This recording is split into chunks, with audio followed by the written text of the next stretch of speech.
Po më dukesh që je pak kontrolluese e jetës tënde. A je kontrolluese edhe për partnerin?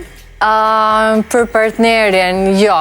Unë jam një person që e dim shumë mirë të dy se çfarë duam dhe nuk duam tek njëri tjetri. Nuk besoj që është çështje kontrolli, është çështje disipline për jetën tënde dhe është çështje qartësie. Se çfarë ti toleron dhe çfarë nuk toleron. Nuk mendoj që është tërheqëse një vajzë që nuk e di se çfarë don në jetë. Nuk mendoj që është tërheqëse një vajzë që i lë gjërat thjesht, okej, punë e madhe, se i bie që se do atë person, i bie që ke një opsion B. Kështu që unë jam e di shumë qartë pikën time ku dua të arrijë. Nëse nuk ma jep dorën për të shkuar në atë pikë, të lutem më liro rrugën. Shumë e thjeshtë.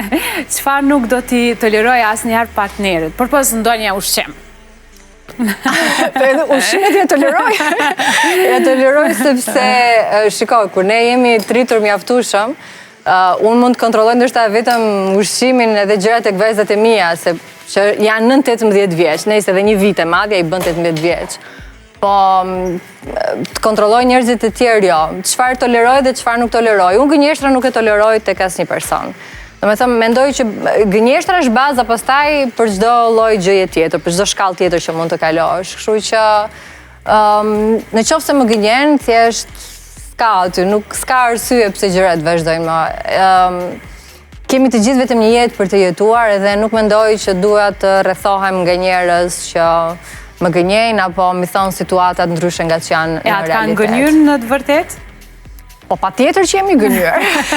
Të gjithë nga ne besoj që kemi kaluar këtë fazën edhe kemi përjetuar sfida të ndryshme ku na kanë gënjur, na kanë mashtruar, po në linjën e jetës time, Elita, unë asnjëherë nuk e kam urryer personat që më kanë bërë keq, më kanë lënduar, thjesht ju kam uruar më të mirat gjithmonë, por që ju ka bërë Zoti atyre, do me thënë, ka qenë një moment që jam lutë Zot ndale dorën, sepse aq keq ju ka kthyer, prandaj thashë në fillim të intervistës që për mua është shumë e rëndësishme mos mi dëmtu të tjerët. Edhe nëse bën një gabim, ky gabimi mos tjetë me qëllimin e keq për t'i lënduar të tjerët. Ne të gjithë ndoshta i lëndojmë mbase pa dashje, po me dashje, nëse lëndon dikë, unë jam shumë besimtare, edhe besoj shumë në Zot, dhe thjesht them të kam lënë Zotin, kaq.